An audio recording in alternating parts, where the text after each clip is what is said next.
Ladies and gentlemen, good day and welcome to the Barbecue Nation Q2 FY22 post-result analyst conference call hosted by Ambit Capital.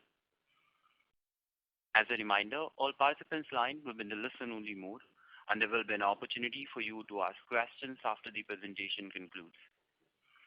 Should you need assistance during the conference call, please signal an operator by pressing star then 0 on your touchtone phone. Please note that this conference is being recorded. I now hand the conference over to Mr. Ashish Kanodia from Ambit Capital. Thank you, and over to you, sir. Thank you, Bilal. Hello, everyone. Welcome to 2Q FY22 earnings call of Barbecue Nation. Today from the management, we have Mr. Qayyum Dhanani, Managing Director, Mr. Rahul Agrawal, CEO and Whole-Time Director, Mr. Amit Betala, Chief Financial Officer, and Mr. Kushal Budhia, Head of Strategy, IR and Business Development. I would now like to hand over the call to the management for opening remarks, post which we will open the floor for question and answers. Thank you, and over to you, sir.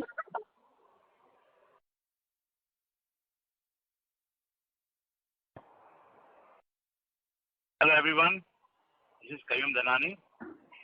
A very good evening, ladies and gentlemen. I hope you all are keeping well and staying safe.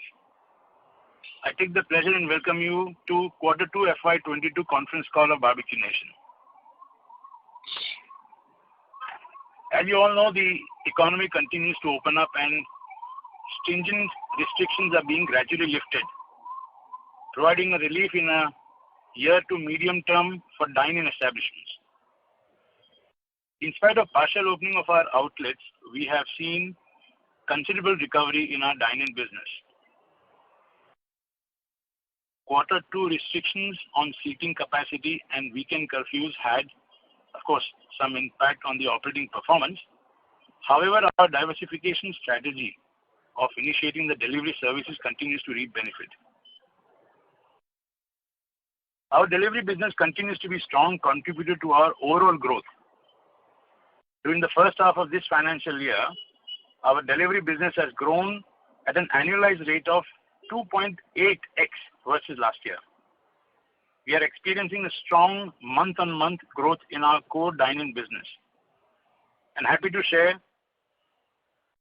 that in the month of September 2021, overall revenues were at 116% of pre-COVID September 2019 revenues. The network expansion plan is on track. We have added 2 new restaurants in Q2 and another 2 new restaurants in October 2021. We also have a strong under construction pipeline of almost 10 restaurants. Our strategy to build extension kitchens to aid in the delivery business has performed well.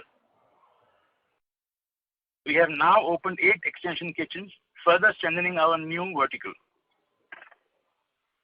In the incoming quarters, as the impact of COVID further subsides, we endeavor to remain focused on our dine-in and delivery business growth with continued focus on network expansion.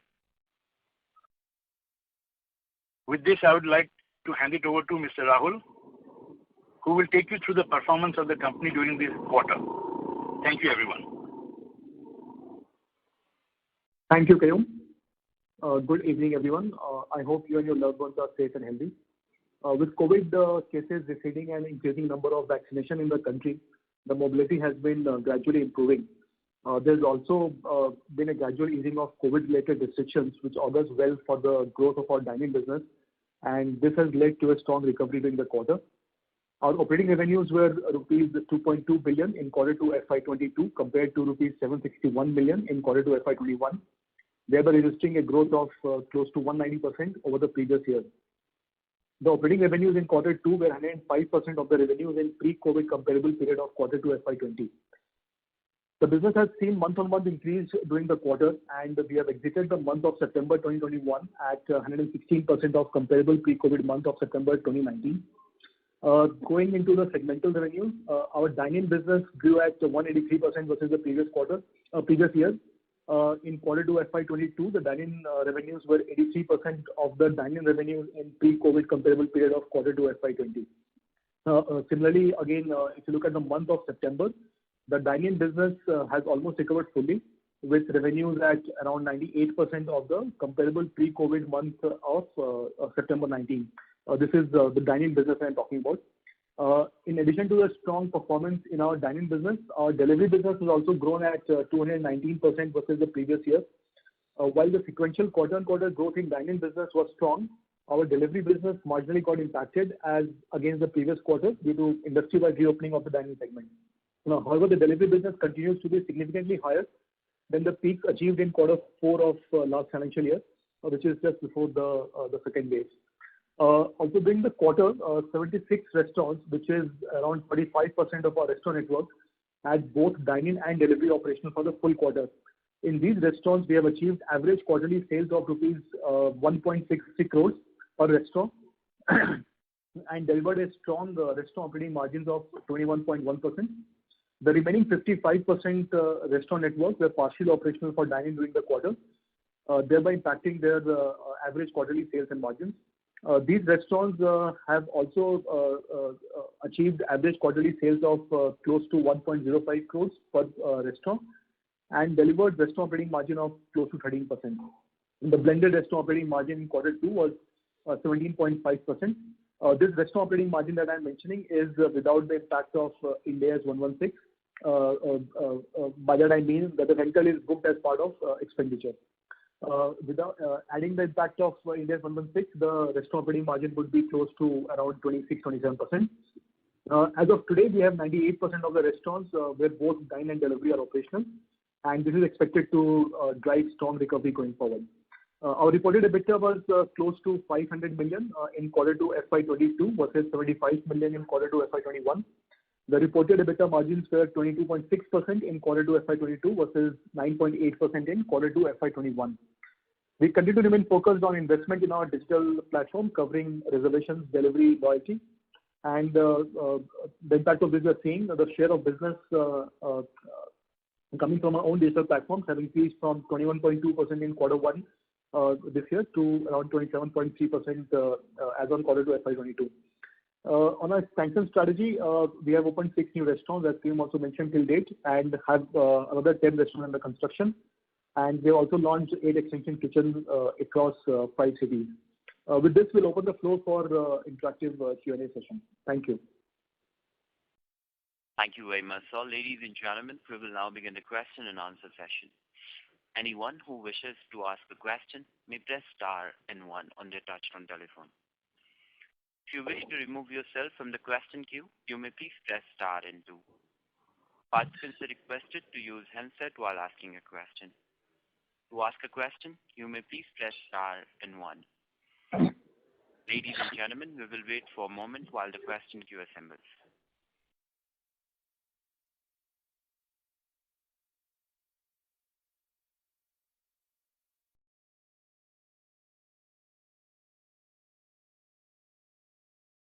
We have a first question from the line of Susmit Patodia from Motilal Oswal. Please go ahead. Hi, good evening, Rahul and team. Hope everyone is safe. Hi. My first question is on the slide that you have given, quite interesting, and thank you for the slide on full ops, partial ops. So this, just to understand, you said that now in September, all the restaurants are fully operational. Is that understanding correct? Not September. As on at the end of September, few restaurants in Kerala and a few in Maharashtra were not operational, especially malls. When I say 98% of restaurants are currently operational, this is as of say 25th of October. Okay, got it. So okay, I get that one. And second aspect, Rahul, is if you can give us some more color and texture around the extension kitchens.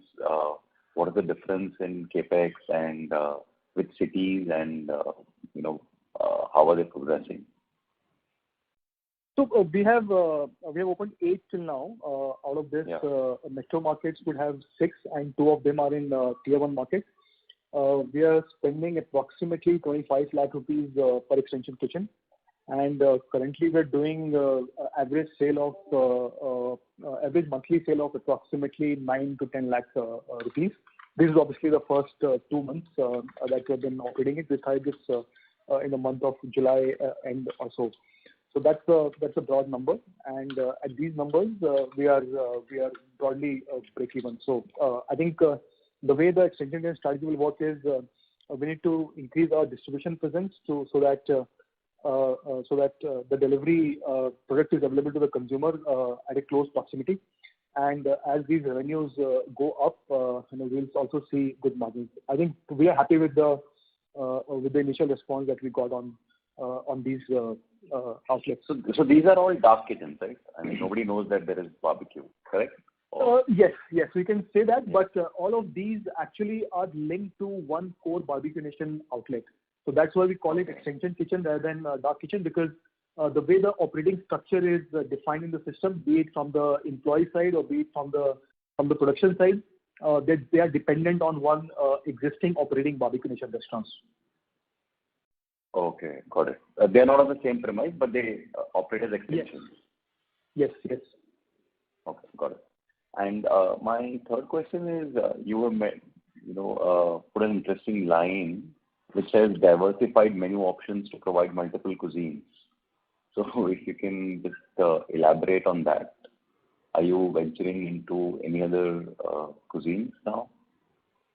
No, so I think the Barbeque Nation before, just 1 year before COVID, was only North Indian cuisine. Today we are serving obviously Toscano, which is Italian cuisine, and Indian cuisine, and also operating in 2 segments, which is dine and delivery. Earlier we are not doing that. As of now, while there are a lot of R&D that keeps happening on various stuff, but I don't think we are planning to launch any particular diversified menu or a different cuisine, at least in short term. Got it. And just lastly, you have also mentioned that 98% dine-in revenue in September 21. This is just for the month of September, right? Yes. Yeah. Okay, got it. Thank you so much and all the best. Thank you. Thank you, Krishna. Thank you very much. A reminder for the participant to ask a question. You may please press star and 1. The next question is from the line of Ashwin Agarwal from Akash Ganga Investment. Please go ahead. Yeah. Hello. Am I audible? Yeah. Yes, Ashwin. Go ahead. First of all, congratulations for the great set of numbers. So first question of mine is, what will be the table turnover ratio on a dining side? Can you just give us a ball, like a nearby number or a range number? So currently it would be between 1.6 to 1.8. We don't report that number, but ballpark number would be like that. Okay. And my second question is, as the raw material prices are increasing on a high scale, so, and you don't have on a inventory base, like you are not holding the inventory side. So do you think that will impact the margins on a gross basis, or you can say how would you hedge the thing on a cost side?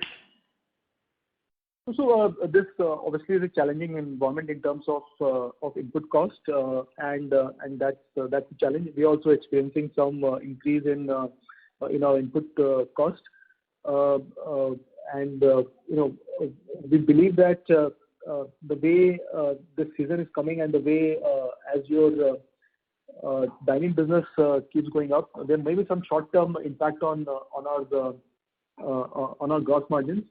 But we have not seen that in Q2 because we also have some flexibility to play around with some menu option during our entire buffet layout, so that we try and achieve around 65 to 66% gross margin like we've done in Q2. But I won't deny that there is definitely good amount of inflationary pressure on input cost side. So still you are planning to have a inventory on a safer side, or you are just working on a supply side only? So no, so it is obviously tactical. We deal with a lot of SKUs, and in some cases we build our inventory. In some cases it does not make sense to build an inventory at such elevated prices. So it's a mixed tactical approach that we take. Okay. And one more question I want to ask you about the CapEx guidelines. So as per your CapEx guidelines, on the cash burn side, you are burning a cash burn of 35 crores as you have said on your last con call. So can you just give me the ballpark figure of what you have spent right now and what you will be spending in next 6 months? So the cash burn was in Q1 when we were deeply impacted by the second wave. In the current quarter, our adjusted EBITDA is approximately 25 odd crores. 25 odd crores, right? Yeah, which is post without the impact of Ind AS 116. Before that, it's around 50 crores. So there's absolutely no cash burn. In terms of capex, we are looking at adding 20 outlets this year, which would mean capex of approximately 55 crores, and then there is another maybe 10 crores on some maintenance capex plus capex on some digital spend plus some corporate capex, backend capex. So 65 odd crores in the current year. And going forward, as we scale up our store network expansion, the capex will increase. Our average capex per outlet is approximately 2.7 odd crores. Okay. And my last question would be, can you just give us a split between the tier 1 and tier 2 cities? Can you just break up the sales if it's possible for us? I think you should reach out to us and we can give you some broad ballpark, but mostly tier 1 and metro markets would be around 75 odd percentage, and the balance 25 will come from tier 2, tier 3 cities. Okay, thank you. Congrats, all the best. Thank you. Thank you very much. Thank you very much. Anyone who wishes to ask any question may please press star and 1. The next question is from the line of Nihal Jham from Edelweiss. Please go ahead. Yes, good evening to the management and congratulations on the strong performance. A couple of questions from my side. Rahul, if I see obviously despite the opening of dine-in and that say coming back to 85%, we still sustain run rate of delivery at around 50 crores plus. So the first question is, in the past we've guided that maybe longer term delivery could be 20% of top line. Now, after what you've seen over the last 2 quarters, do you believe that there is a potential to take this higher? No, so I've always refrained from giving a percentage number of overall business. We see opportunity in both dine-in and delivery, and I think delivery based on last 2-year performance, also on a low base, has been doing extremely well for us. Yes, we are currently tracking to almost 50 crore plus every quarter, and the way our extension kitchen is expanding, and the way our delivery is also happening from the existing Barbeque Nation restaurants. I think our plan would be to take it up higher, but I can't give you a guidance on say number of extension kitchens today. I can give you that for Barbeque Nation total number of restaurants. But I think this will evolve, as we take out. We have extended with 8 extension kitchens across multiple cities, and understanding the operational challenges, how to take it up, multiple stuff. So I think we are happy with the performance of delivery, and based on how the business is making sense and how the unit economics are evolving, we will change the pace of growth accordingly. So I will not be able to give you a firm guidance on some delivery growth numbers as of now. So is that the reason why, say, in your capex outlook also you are not counting the delivery kitchens in your guidance when you're giving the 65 crore number? Because even that's still 25 lakhs, and if you have a plan of say adding the next number, that would also add up to that. So is that the reason that you're still forming up a plan? That's why you don't want to give a capex number including the delivery kitchens, like? You can say that, but at 20 outlets of extension kitchen, 5 crore capex, it won't move the needle much. The 65 that I mentioned just before that has some buffers also in terms of what we spend, right? Understood. Just one last question. Of this delivery, would majority be BBQ in a box?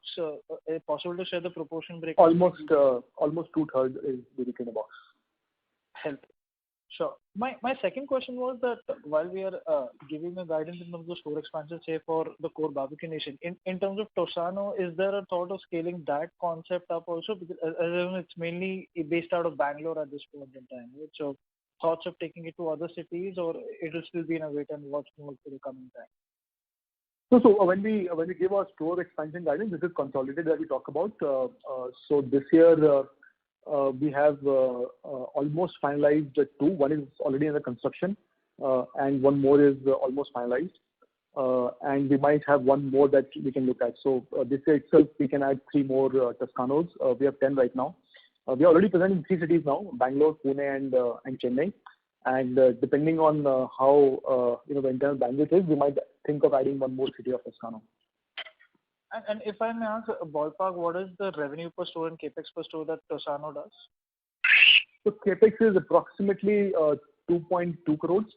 The revenue per store would be approximately 5 crores per year. Perfect. That's helpful, Rahul. I'll come back in the Q&A. Wish you all the best. Thank you.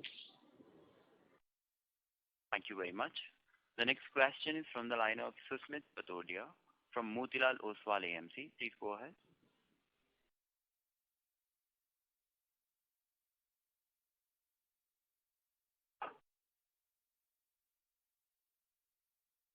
Susmit, please go ahead with your question. Yeah, sorry. Rahul, there's a loan given to subsidiary of 44 crores. What is that? So this is a loan given to the international business of Barbeque Nation. Okay. And I mean, why? I thought that is in a scale down mode. So when we in the international business, we have some debt from one of the entities. The money that we raised from our IPO to repay the external debt, that money has been invested in international business in the form of debt and not in the form of equity. So that business is owned by us. So I don't think that makes a big difference. So the loan given to the subsidiary is the money that the subsidiary will use to pay down its debt, is it? They have already used to pay out the debt. There is no external debt now in the international subsidiary. So we have not invested in the international market to expand. Okay. That was not the plan. But I'm very happy to say that the international business has been in fact doing better than the India business today in terms of margin profile. Okay. So this is not a rethink of the international plan.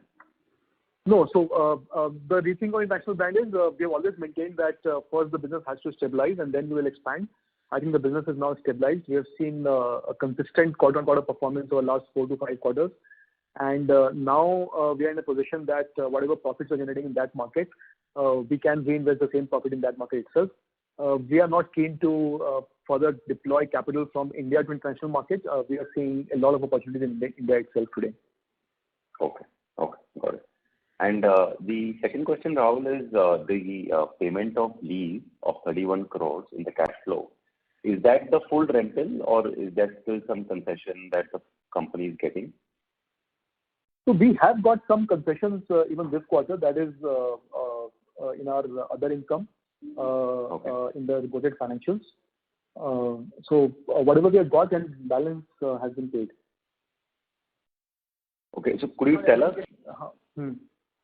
So in the cash flow statement, Rahul, there is a because of Ind AS it gets very confusing, right? So we'll have to refer to the cash flow statement to understand the lease rental. Right. So that number is 31.2 crores or 312 million. So just wanted to understand how much is concession that you've used in the first half. So overall concession in the first half would be around 10 to 12 odd crores for the entire 6 months. Okay. For the entire 6 months. Okay. Correct. And the other question was, are you seeing any consumer behavior difference pre-COVID, post-COVID in dining? Are people eating lesser, healthier? Just wanted to understand that. not remarkably different. Our consumers come to us, to enjoy the elaborate menu that we have both on the starter, main course, and desserts. And on that front, we have not seen any significant change. Got it. And my last question is, in your Q1 commentary, you had said that one of the reasons for lower gross margin was that in delivery there is lower gross margin and it's also a ramp-up phase for you. How are the gross margins now in delivery? Are they coming closer to dine-in? No, so it is still higher than dine-in, but it has improved as against the previous quarter. But one of the other comment that I also made last quarter was that one is delivery, the other one is also the fact that dine-in where it is operating is not fully optimized, right? So your efficiency of buffet and all doesn't come back. This quarter, as the dine business came back and the efficiency of buffet has improved significantly, the gross margin also has improved significantly. Got it. Okay, perfect. Thank you so much. Thank you. Thank you. Thank you very much. The next question is from the line of Gaurav Jogani from Axis Capital. Please go ahead. Thank you for the opportunity. My question is first regards to how, the recovery has been planning for you ahead, because I understand a lot of contribution for you, approximately, 45-50% odd was coming through these offices kind of a network. And, with them not fully functional as of now and still you are able to do 100% of your sales pre-COVID. So with that opening up, how do you look the overall sales ramping up ahead? So yes, the corporates are still not back. So we are still seeing some mid corporates coming, but large corporates are still not back. But we also getting fillers of some of the IT companies now starting to come back to to restaurants, and with that coming fully, I think there's potential further upside coming on the covers and the number of transactions that we do in our restaurants. So yes, that's still something which is still not come back to normal. Okay, yeah. So I mean, my question was again, with that coming up, how do you see the overall sales trending then? Because that was a good part of the contribution, and now delivery as an incremental contributor. How do you see sales per store then changing on an overall basis then? Yeah, so that's like I said, that's an additional upside that hopefully should come soon. But it's very difficult for me to quantify a number that this much percentage of demand will come from corporate. Like I said, some part of mid corporates are anyway coming back to the offices, and some business of that is anyway coming to our restaurants now. The only one that is not coming is largely the IT crowd and the back office crowd in these places. So if I have to, I would say guess a number, this would be around maybe 15 odd percentage. That should probably be upside. These crowds also used to give us large group bookings, which are still definitely missing in our business today. Sure, got you. And in terms of the other question, while there is a rampant inflation that we have seen across, commodities and other things, have we initiated any price hike as of now in the first half? So yes, so blended basis, we have taken around 3% price hike in this financial year versus last year. But as you know, our pricing decision is very, very localized. We have different prices in the same city. We have in different restaurants, and we have different prices for different parts of the day and different prices for different parts of the week. So on a blended basis, you will see that the average per check is up by around 3 odd percentage this year. Sure. And my third question is, with regards to with the overall dining now, opening up with the pandemic now receding and everyone trying to gain in more of the consumer's wallet share. So have you seen the competitive activity increasing in any way? So not much. In fact, as you know, in a lot of restaurants, the standalone restaurants that we typically compete with, we are a casual dining player. an average consumer spends almost 89 to 90 minutes in our restaurants. In that segment, we typically compete with more of single stores in the trade area that we operate in. And unfortunately, during COVID, a lot of these single restaurant player or a couple of restaurant players have not been able to survive the pandemic. Right. To that extent, I think the competitive intensity in this market has only come down. We have not seen that that the competition has just drastically gone up. In fact, like I also said earlier, we are in a position wherein for a short term, which can maybe last for 4 to 6 quarters, we are seeing lesser industry supply, and in fact, there should also be more demand because of now the vaccination numbers where they are, and more people getting the comfort of going out to dine in. So to that extent, at least the industry structure for us should be in our favor. Definitely for 4 to 6 quarters, and post that, a lot of maybe single store restaurant players will start coming back in the business. Restaurant is a very fragmented business, as you know, right? Just that scaling it up is the I think is the trick in the game. Sure. And my last question is with regards to you being now targeting to open around 20 odd stores. So these 20 odd stores would be for the entire year, right? That will be reducing after reducing the one that you have opened 6 so far in this year, or is it like 26? 20, no, 20 is for the entire year. Okay. So the other thing that related to this is, the rentals, because you said also alluded that many single restaurants have closed down during this pandemic. So is there, availability of good real estate now to you at better rates, otherwise which, you would have not been able to open earlier? So how is the trend there, and have you been able to also, renegotiate your rentals for a better rate on a normal scenario as well?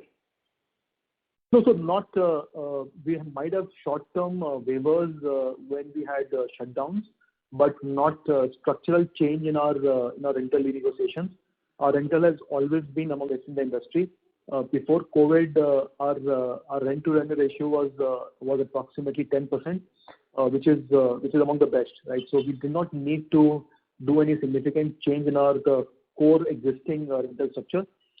In the new ones, we are very, very prudent in the way we sign deals, and that's the reason why we have never shut down any barbecue nation restaurant in the country today. And that continues to happen. But yes, given that the industry structure is slightly changing, and I would say it's favorable in our case, we are seeing reasonable rentals in some of the really high rental markets, which has good potential, but the rentals are very high, and that's why we always stayed away from that. So today, I think those markets are opening up for us. Sure. Thank you so much for answering my question. That's all from me. Thank you. Thank you very much. Thank you very much. A reminder for the participant to ask a question. You may please press star and 1. The next question is from the line of Ashish Kanodia from Ambit Capital. Please go ahead. Yeah, thank you. Rahul, quick question on the delivery business. I think you talked about that, at 9 to 10 lakhs, the business is breaking even. But maybe if you look at, 1 or 2 of the earliest extension kitchen which you have opened, what is the kind of delivery margins they are doing? And on the same line, what is the aspirations in terms of EBITDA margin for the delivery business? So we're starting it now, and in the first 3 months, looking to revenue numbers that we are in, we are happy with the performance. I think at a sale of around 15 lakh rupees, we'll start making between 15 to 16% store level EBITDA margins in that model. And I think aspiration wise, we can target say 25 lakh rupees per month also. But this will gradually happen. I think delivery business is something new for us. We have only done it for maybe last 18 months now, and we're also learning as we go ahead.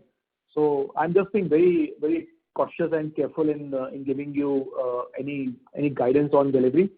But one thing is for sure, that the operating environment and the growth in the delivery segment is is expected to be huge, and we are also building ourselves to make it a core part of our business, such that a decent amount of share of the business comes from delivery, without compromising on our dine-in focus. So we're absolutely not saying that that dine-in is non-priority and we're moving towards delivery. No, I think we're trying to maintain right balance between both of them, so that structurally, say 5 years down the line, both will become a very strong business.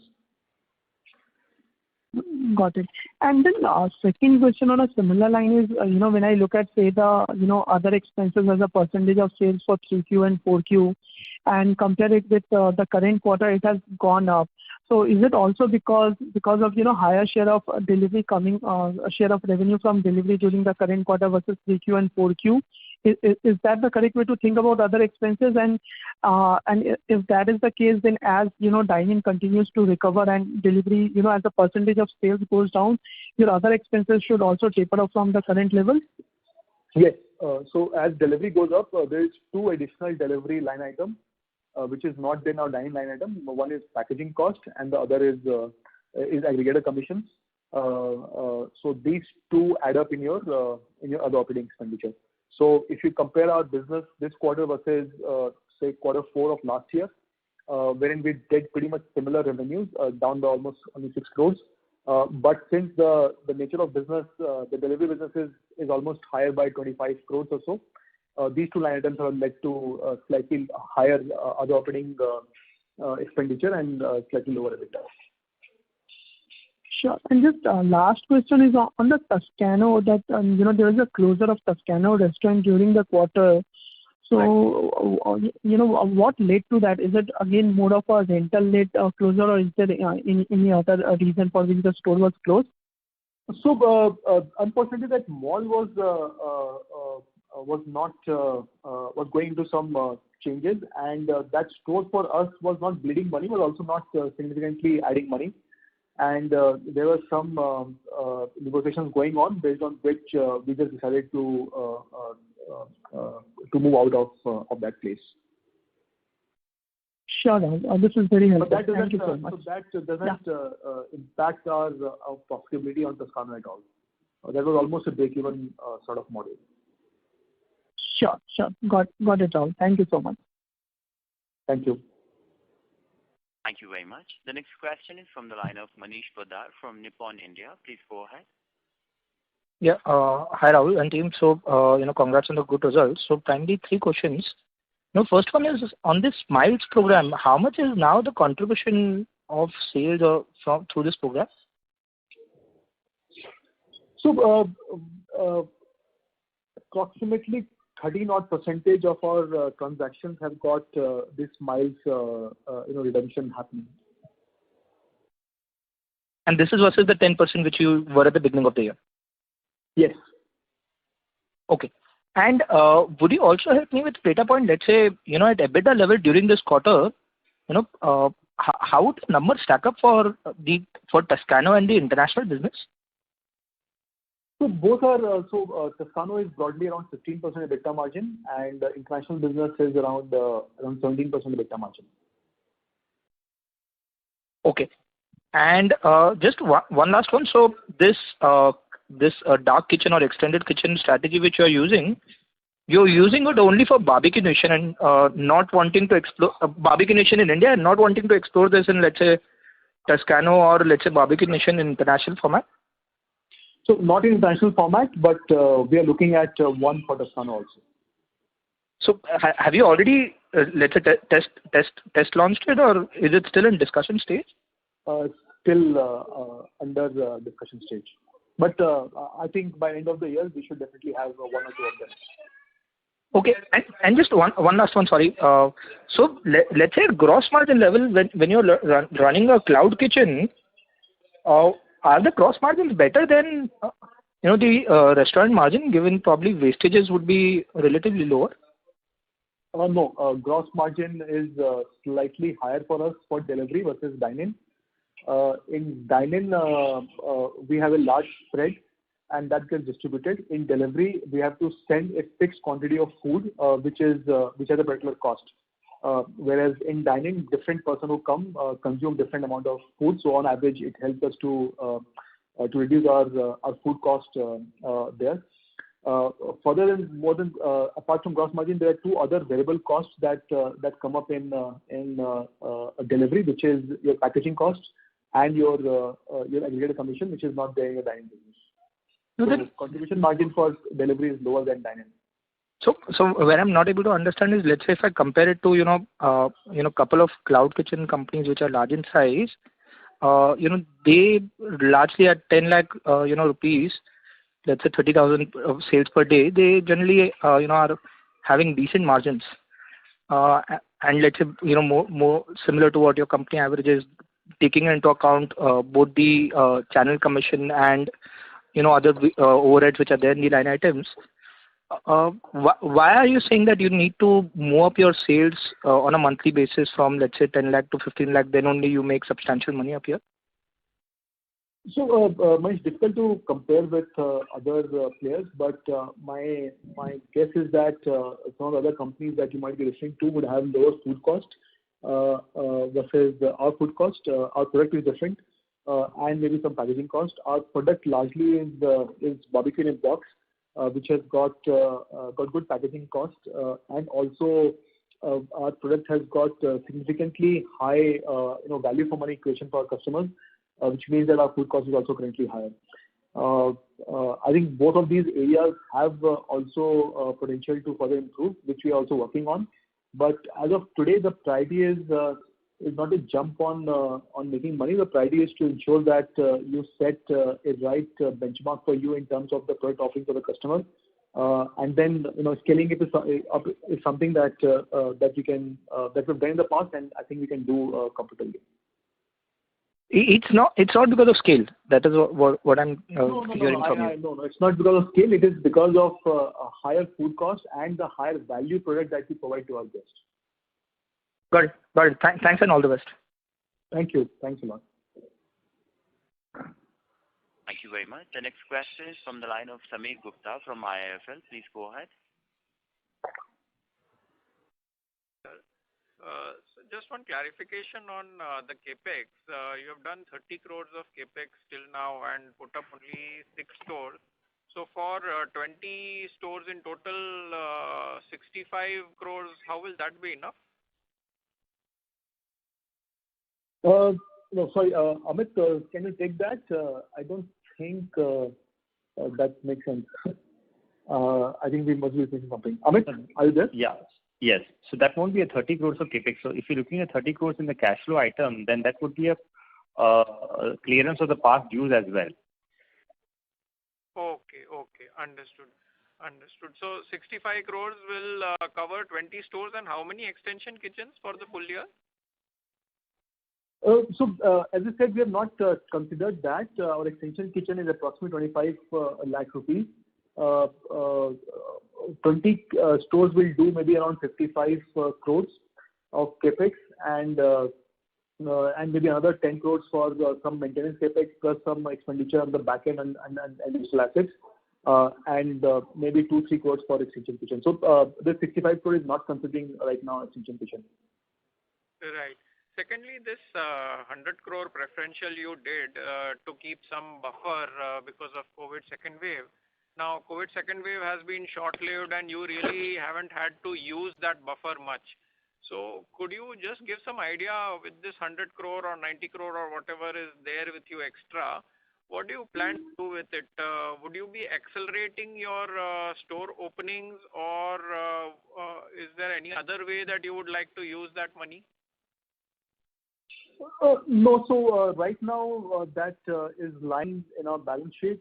We have approximately 150 crores of cash, including what we raised in the IPO for capex, and debt would be approximately 40 odd crores. So yes, 110 crores is net cash in the books today, and the pace at which we are also generating operating profit. So last quarter, for example, we generated 25 crores, which is pretty much a cash profit for us, which is good enough to also maybe open 7-8 outlets, right? So I think our acceleration of growth is not dependent on cash or on funds right now. I don't think funds is a constraint right now. Our expansion has largely been constrained by the kind of real estate or rental deals that we get. As of today, I think our pipeline is very strong, and that's why and we're also aggressively looking for sites in the market. So if we find sensible real estate deals which we can do, we will not shy away from adding more than 20 outlets even this year. Right. And just wanted to understand this September, you mentioned that you are at 98% of pre-COVID. But if I want to look at it on a per store basis for September, because 98% is after adding new restaurants. So on a per restaurant basis, in September, what percentage of same period 2 years ago you would be at? So even in September, there were around 10 restaurants which were not operating, largely in Kerala and some in Maharashtra, and 3 that are still not operational. I think on a per store basis, this number should definitely be more than 90%. Okay. And this is only for dine-in, right? Delivery is on top of this 98%. So yes, including delivery, we are at 116%. Perfect. Okay, that's all from me, sir. Thanks and all the best. Thank you. Thank you very much. The next question is from the line of Anurag Lodha from Ambit Capital. Please go ahead. Thank you for the opportunity. I just had one question. So, is it possible for you to share the exit run rate for delivery revenue? Because, we did 20 crores in July, and then in Q2, the total was at 51 odd crores, right? So, does that mean that August and September together combined for about 31 crore? And how does it shape for the rest of the year? Thanks. Yeah, so yes, those numbers are there. So that's 31 for the last 2 months. And slowly we are seeing some upward trends also now. So you have that number. Sorry, what are you asking for this time? So I was wondering what is the run rate, the exit run rate for at least the delivery revenue? So October is still going on, so very difficult to give you a target now. But I think on a quarterly basis, a 50 crore plus number. Some months are low, some months are high, right? August and September also get impacted because of months like Shraddh and Sawan. In few markets, people don't consume non-veg in those months. So I would not read much. I think structurally, I think 50 crore plus number should be reasonably achieved. Let's we'll see, but maybe that's the reason why you're looking at it that way. Right. So 50 crore, you mean for the quarter, right? Yeah, for the quarter, yes. Got it. Thank you. Thank you. The next question is from the line of Abhimanyu from GrowthX Capital. Please go ahead. Hi, good evening. I have one question over here, that out of these 20, how many restaurants are in the metro cities and how many are in the tier 2, tier 3? So we would have around 12 to 14 restaurants in metro and tier 1, and around 5 to 6 in tier 2, tier 3. And Rahul, could you tell me how much of incremental revenues do you have a number of how much incremental revenues you get from metro city as compared to tier 2, tier 3? When you say incremental, you mean? Let's say you have a new restaurant opening in a metro city. How much would be the sales as compared to tier 2 to tier 3? Is it more or is it less? No, so metro tier 1 is typically more because in those markets, by and large, Barbeque Nation is already present. There is a set of clientele that you already have. In tier 2, tier 3, as of today, when we go in those markets, this is typically the first restaurant in that market. So there's a maturity curve that you have to go through in those markets. So it's lower than a metro and tier 1 market. Can you put a number to it? So a metro can start with maybe anywhere between 40 to 60 lakh rupees per month, and a tier 2, tier 3 can start anywhere between say 30 to 40 lakh rupees per month. Okay. Thank you. Love it. Thank you. Good luck. Thank you very much. A reminder for the participant to ask a question, you may please press star and one. The next question is from the line of Bharat from Money Control. Please go ahead. Yes, sir. Thank you for the opportunity. Just two questions from my side. Sir, you have mentioned that there were some restrictions obviously in quarter two, but just wanted to understand, have the restrictions been fully eased? I mean, because you said in dining there was the 50% capacity restraint that was there for the operation. So as we speak, as on date, has it been completely relaxed, or the 50% capacity thing is still applicable across the restaurants? So look, a lot of these rules are also given at state level and some also at district level. We operate in today approximately 80 cities, so the rules are different in different markets. But broadly, what I can tell you is that these restrictions have been easing over a period of last one quarter. Be it in terms of timing restrictions or be in terms of in some of the states also there's lack of clarity whether it's 50% is still applicable or not applicable. So it's very difficult to give you a response in terms of that isn't completely. Has it been completely relaxed? No, but yes, it definitely has been easing over what we saw in the last quarter. So fair to say, like just a ballpark number, 70-75% of the restaurants would be like operational with full capacity. I mean, full capacity. No. I can't. I will not be able to give you a full number because it depends. The rules are really different at different places. Okay. And sir, my second question is that this extended kitchen concept that you alluded to. So basically, there in this extended kitchens, we have only the delivery infrastructure, right? And the food is sourced from the main restaurant that we have. Is this the way the concept works? Like, can you please? Yes. Okay, so this has only the delivery guys and but when you say food is sourced from these all food come in the semi cooked format, and the finishing last mile finishing always happens in the extension kitchen itself, and that's how we build that infrastructure. Okay.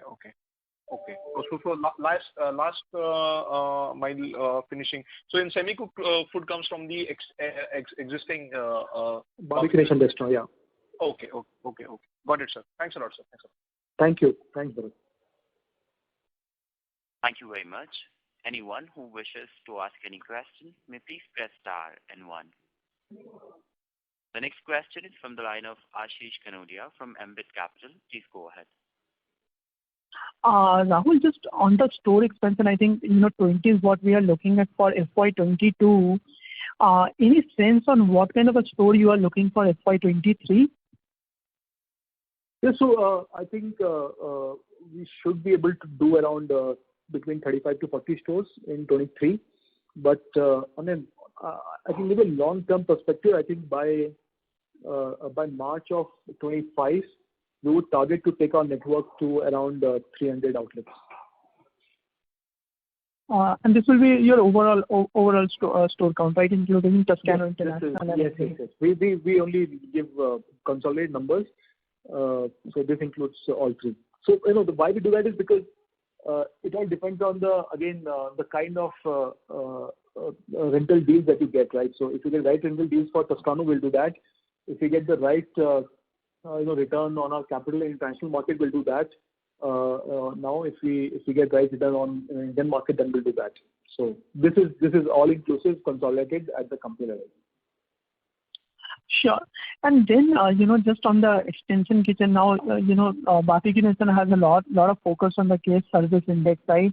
So with the launch of your extension kitchen, how has the ratings changed? If you can throw some light on that would be very helpful. So that's a good thing because our ratings on extension kitchen are generally better than the ratings that we are getting on our core Barbeque Nation business. The reason is this particular team is entirely focused only on delivery and are not have to do both dine and delivery. So that is coming out there. And in terms of our guest feedback, we also get a decent amount of business on our own app, and the rigorous GSI system that we have for dine business is also followed in our delivery segment for these orders. Okay, got it now. That's all from my side. Thank you. Thank you, Ashish. Thank you. Thank you very much. The next question is from the line of Sameer Gupta from IIFL. Please go ahead. Hi, sir. Percy here again. So I see in your Hi, presentation Percy. that the average quarterly revenue per restaurant for the stores which were fully operational was 16.3 million. So if I multiply that by 4, the annual run rate is 6.5 crores. And while the store is fully operational, in Q2, life had not returned to normal. So there could be room to sort of cater to higher number of guests in that restaurant once the demand comes back. So should we take solace from this number that once things are perfectly normal and people start going out and mobility index goes back to pre-COVID level, we should have like a close to 7 crore sales per store kind of a number? Yes. So yes, there are some more possible opportunities that we definitely have, and like we also discussed earlier, pre-COVID our average revenue was around 6 crores without any dining business, and we're already seeing close to 1 crore, in fact more than 1 crore of dine-in or delivery revenue being added on the existing network. And now, this quarter, for example, dine-in was already operational, and we didn't see, delivery still sustaining largely the same level. So blended basis, yes, I think these numbers should definitely look more than this. Right. And assuming this 6.5 to 7 crores kind of run rate for the full year next year, what kind of sort of total margin should we look at after corporate costs and everything? So I think we should look around 15% EBITDA margin after corporate costs and everything. And this is after the India adjustment also. Okay. And this is at console level or is it sort of? Console level. Okay.